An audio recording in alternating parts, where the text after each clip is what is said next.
You're watching a movie with Silas. Today, I am reviewing the new horror film, MaXXine. Hello, everybody. Welcome to You're Watching a Movie with Silas Lindenstein. I am your host, Silas Lindenstein. As I said, today I am reviewing the newest horror film, MaXXine.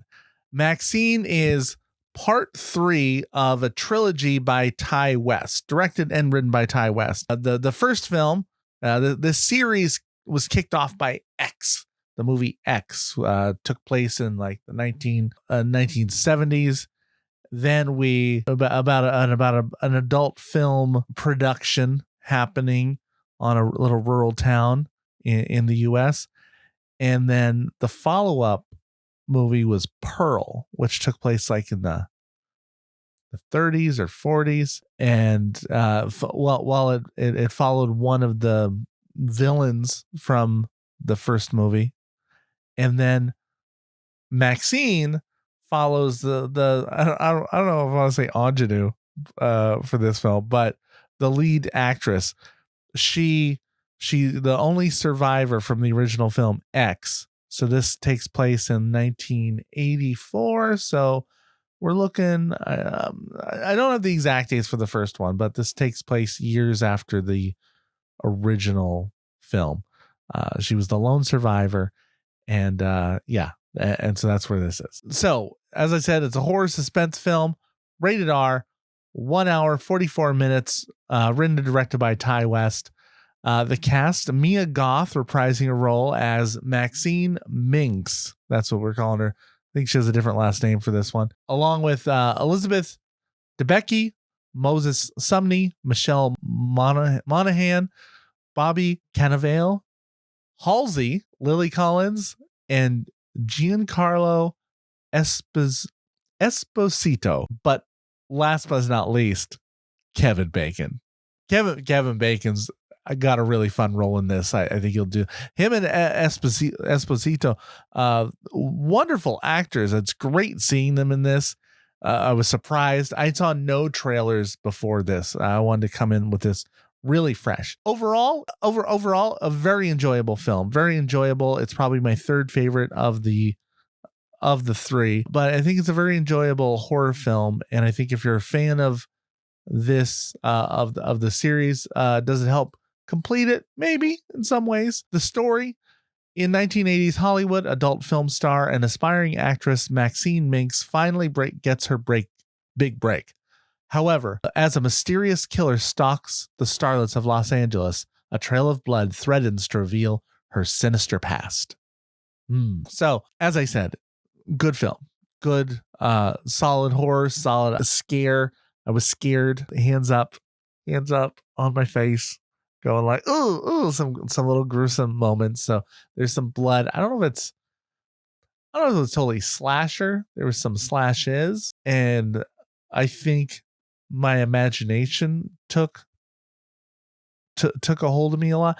Okay, there are some pretty gnarly kills in this. Now that I say that some hard to look at times, but at least I can cover my eyes for a brief time and not look, and I get the gist once the reaction from the audience is mellowed out a bit. Someone asked me, I was telling them about the original series and I was excited about seeing this film, and they were asking me if it was a slasher, and I still say no, with the caveat, like it's not clean, that's for sure. Just be prepared to cover your eyes and not look sometimes. But I think the nervousness in it, the story that it creates is pretty worth it. So Maxine is there. She gets a role in this film, The Puritan 2, like a sequel, is made up franchise. And this story kind of follows that, if her getting on this and the effects in her life. She's an adult film star or film person, I guess, and trying to break into the regular mainstream films, and which, you know, as we've probably heard, if you follow this kind of thing in real life, it can be very challenging. Mia Goth plays Maxine. She does a great job showing how haunted her character is by the past. There's some flashbacks of the previous film, and you still see that desire of her wanting to be famous that she had in the first one. She'll do anything to be famous, but that the PTSD, the nervousness of life now that event caused, she's a stronger woman than she was in the beginning of the first one. So you've seen that growth in her.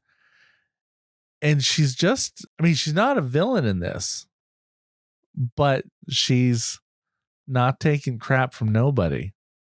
Right. I just think she does such a fine job. And then Kevin Bacon as this a detective in this or a private detective. He's really great. This is like great little character role for Kevin Bacon. I think you're going to really enjoy him in this. Overall, the tone of the film, I really liked, the 80s, the celebration of the 80s. They really got it. They really hit that well. And this world that Ty West, the director, is playing with, it's interesting. It's fun. I don't know how to describe the quite style of the ambient, but it feels, like there's a VHS movie rental store as part of the film. That's just there. And there are parts of me that think the film looks like a video you would have watched in the 80s. So like it's almost like it's imperfect. That's the tone of it. It's not like we're not highlighting the CGI kind of stale look of modern films. I feel like there is a little bit of grittiness to the filter they use on it for the movie, because they're using high tech, right? But it doesn't necessarily feel high tech, and just they capture the world just wonderfully. Now, I'd say it's my third best of this. I think it wasn't. I mean, part of the description says horror suspense, and I think it is a lot more suspense than the other ones were horror. I didn't, until the third act of the film. I'm not even sure. It would have just been a gross suspense. I'm not sure horror was quite there for me. And then I remember scenes and I'm like, no, I guess it was there throughout it, but I didn't find it as intriguing as the first two. I was curious.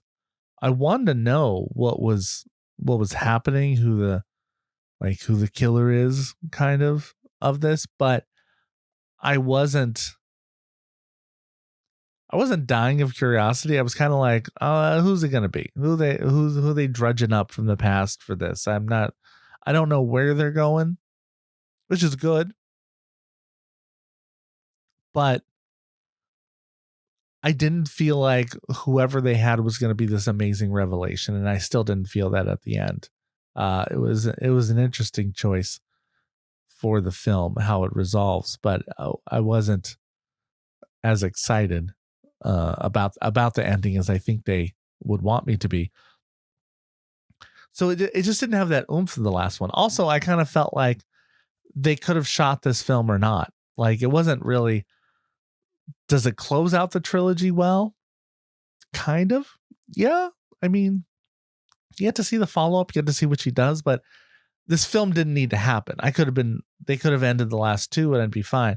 The rumor has it that there's a fourth one being written, and it will depend on how well this film does.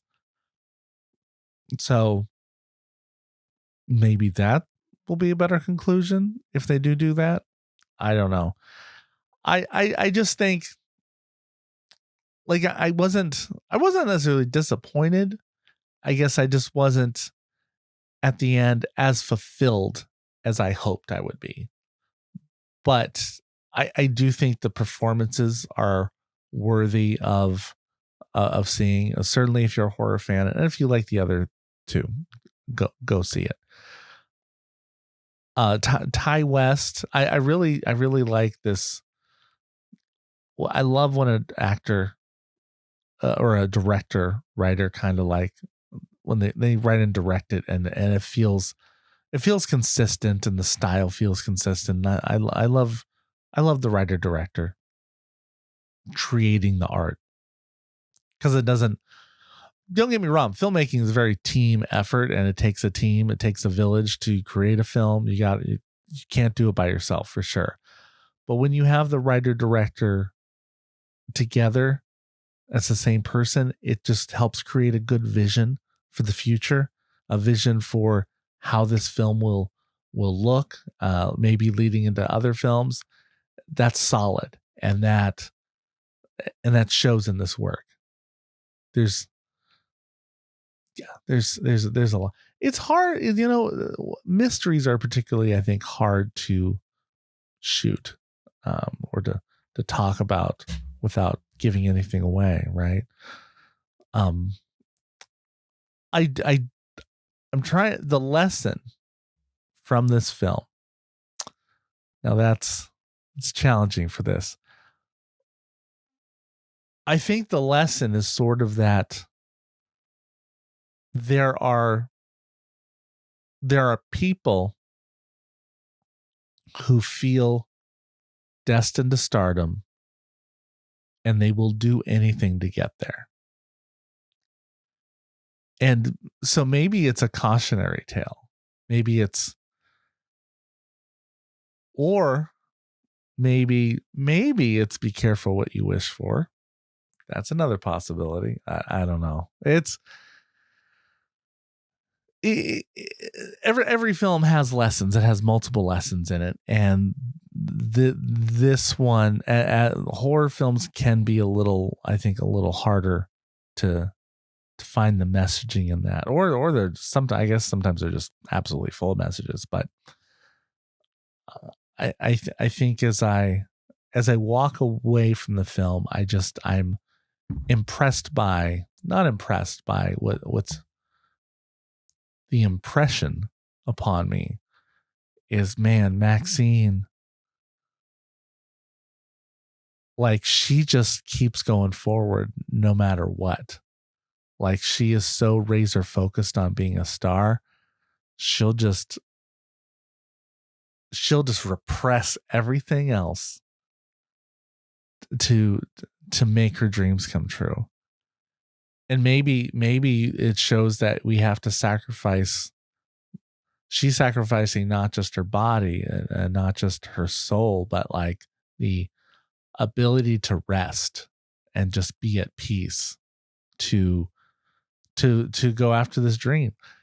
And I'm like, I don't have it in me what she had to go do whatever it takes, right? Like, I was telling him after the film, like, some people will do anything it takes to make it. I don't do anything. Like, I'm in Seattle. I'm far from the action. I'm not trying. I'm not only not willing to cross lines, I'm not willing to get out of bed, I guess. Seattle's perfect for that. If Seattle did a horror movie, Seattle's monster would just be depression, right? It wouldn't be, we don't need creatures. We don't have tornadoes. We don't have hurricanes. What's going to get you here? Depression. And that would be an interesting horror film. Make depression. Make depression your villain. Let's try to let the cops find depression out there. I guess it could also be like a Inside Out film, right? I guess. Anyway, in my rating system of love it, like it, or lose it, I'm gonna give MaXXine a like it. I did enjoy it. I was glad I saw it. It's not particularly long, hour 44 minutes. Nice movie, in and out. Definitely worth the stunning performances by the whole cast. Whole cast is great, and see where Ty West takes you. And I'll tell you this, it gave me enough of an appetite for it that if a 4 comes out, yeah, I'll go. I'll see what's going on. I don't know, where is she at this point? Is it going to be in the 90s? Maybe 2020s? Is she? a grandma now, adult film star grandma. I don't know, but you know what? I'll check it out.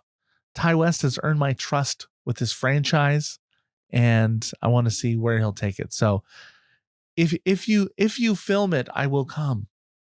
I will watching it. Look, that joke can go in a lot of ways based off this film, but so I'm going to leave it there. Okay. But anyway, I don't know. Did you see Maxine? Am I crazy? Did you love it? Did you like it? Did you lose it? I liked it.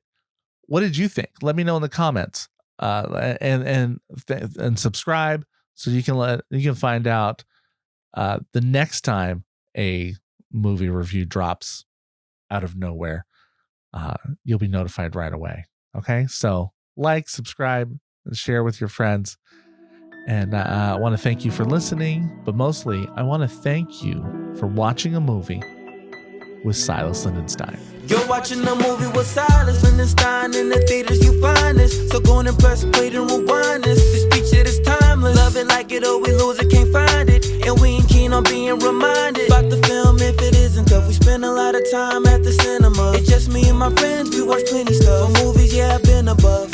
Whether big or they small, no, for me don't make a difference, love them. You're watching a movie with Silas Lindenstein. In the theaters you find this, so go and press play and rewind this. This feature is timeless. Love it, like it, or we lose it, can't find it. And we ain't keen on being reminded about the film if it didn't hit. No, gotta lose it. Watch movies with my friends, bringing joy, that's the blueprint. So come on and let's do this. Leave pain behind us and relax your mind. Come watch a movie with Silas.